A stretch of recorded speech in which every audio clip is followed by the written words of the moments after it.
Many Nigerians thought the 2007 general elections organized by the Independent Electoral Commission (INEC) under the chairman of Professor Maurice Iwu were fraught with various fraudulent figures and events.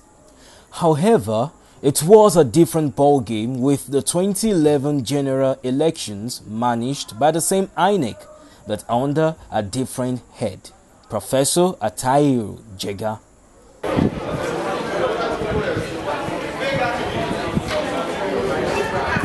The Commonwealth team, led by former President of Botswana, President Festus Mogae, praised the 2011 elections, which the team dubbed Nigeria's credible elections and creditable elections. I would say, well, so far so good.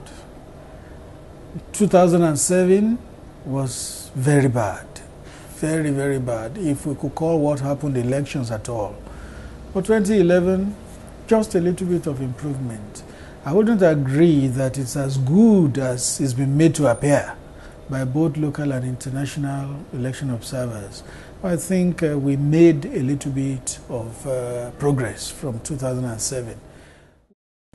Although INEC had earlier complained about the inadequacy of time to conduct the elections, the election timetable was changed twice and further adjusted twice in the course of the elections. On April 2, the election could not commence due to logistic hitches. The first election, there were lots of complaints, people not finding their names on the register, wrong ballot papers being sent to wrong polling stations and all that. A lot of hitches. But as the elections progressed, I think things got better, operationally. This is Ibadan North. I came out this morning for the voting exercise, and I'm getting there, the list were called. Out of 760 names, only 60 names was available for the voting. So it is something that, I don't know, we are all talking about free and fair election. This is happening now, which is not supposed to be. Nigerians, we are not cost. It's something that everybody has to wake up and walk up and but they're coming out now and no name for voting, while we all have our slips to show that we registered. I mean, it's something that shouldn't be heard of. Many Nigerians who were eligible to vote were disenfranchised from voting in the last general elections. Such Nigerians could not partake in the elections because of the voters' registration exercise, which they thought was too cumbersome.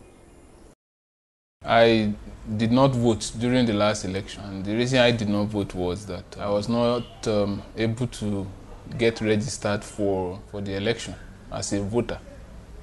I went to the registration center on the very first day that registration began, but the materials were not there. I kept trying, I kept going, but it didn't work out till the registration closed. There were days I went as early as 6 o'clock. There was a day I sent, because it was possible to send somebody to help you write down your name. I sent my nephew, who was old enough to vote, to enter my name on the register. He got there about 4:30 in the morning. There were about 43 people, names already on the register, and then it was very certain that even if he wrote my name, it was not going to be my turn that day.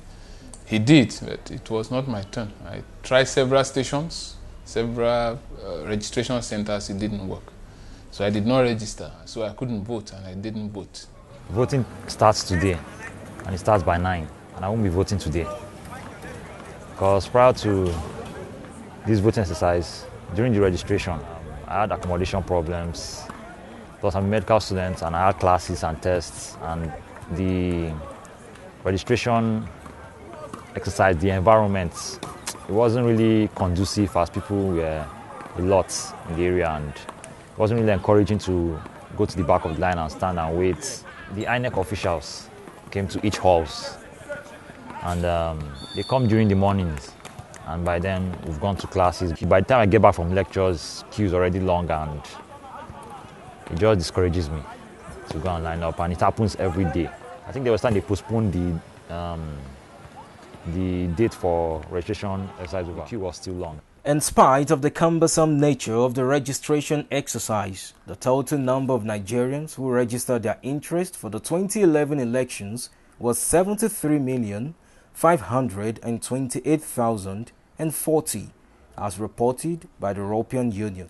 INEC, however, admitted errors.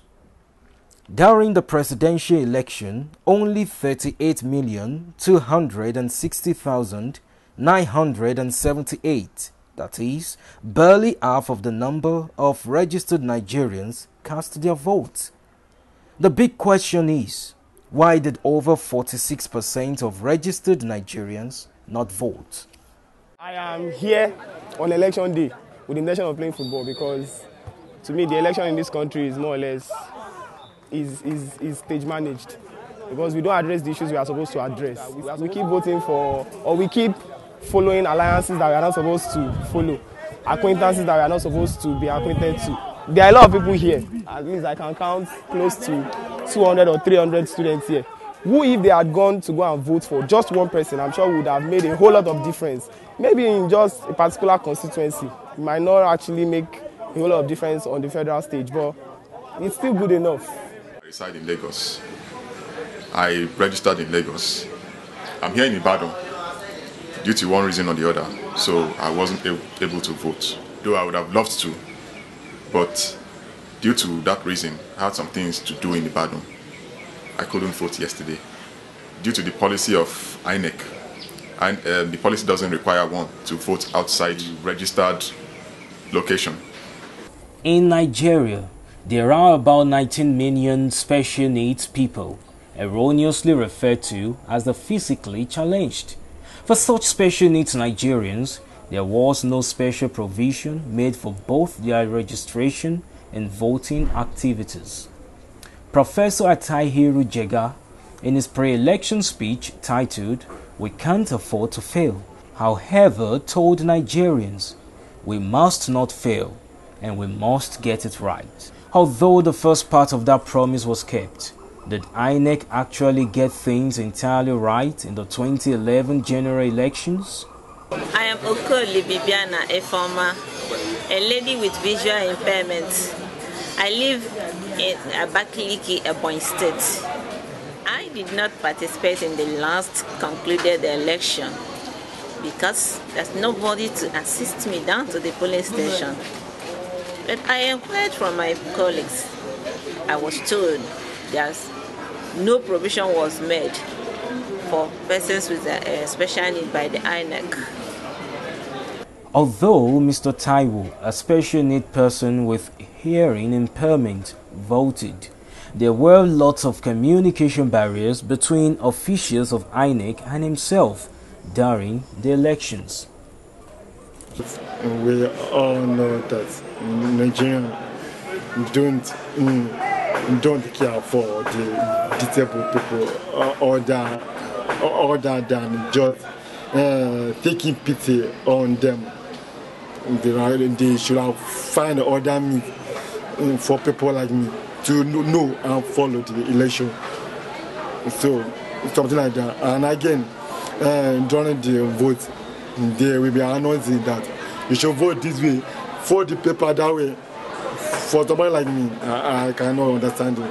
I try to see the way someone close to me do it for me to know how that we will going to fold the paper so that the ink will not destroy the page.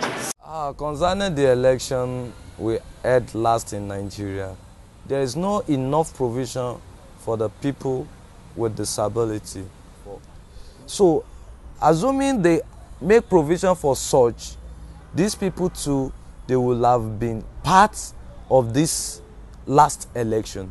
So I urge the government that there should be a provision made for the disabled people, both blind, deaf and layman.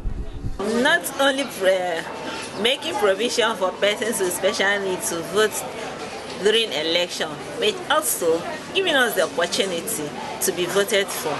We are also pleading that the bill for persons with special needs, which have been lying fallow in the House, should be passed into an act, because we are all Nigerians. They should stop marginalizing us, encourage us, so as for us to have the sense of belonging.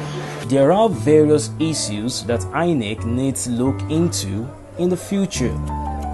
Pregnant women, nursing mothers, aged people, and special needs people should not be made to go through the rigors of registration and voting.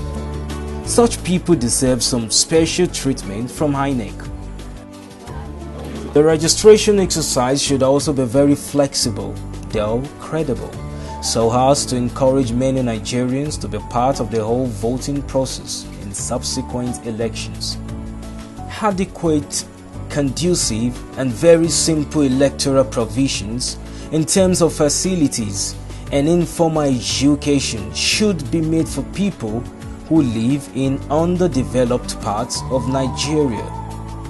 Such provisions will serve as means of curtailing some unethical manners in which some political parties provided one-sided electoral education and vehicles for conveying electorates in rural parts of Nigeria to voting venues, where such electorates were psychologically forced to vote for such good Samaritan political parties. I think we made a little bit of improvement compared to 2007. Whether it was free and fair, as we have been made to believe, is in the womb of time. Yes, I'll say the most important thing is continuity in INEC. We had a Jega, Professor Tahiru Jega, that came into office maybe 6-8 months before the elections. He had a hell of a job to do, a yeoman's job. He tried to do it within the short time available, but we know a lot of things went wrong. Now he has another 4 years to prepare. Let's keep INEC together. Let him continue to prepare for the next election. If we have INEC intact, with its leadership intact, the next election will be a lot better.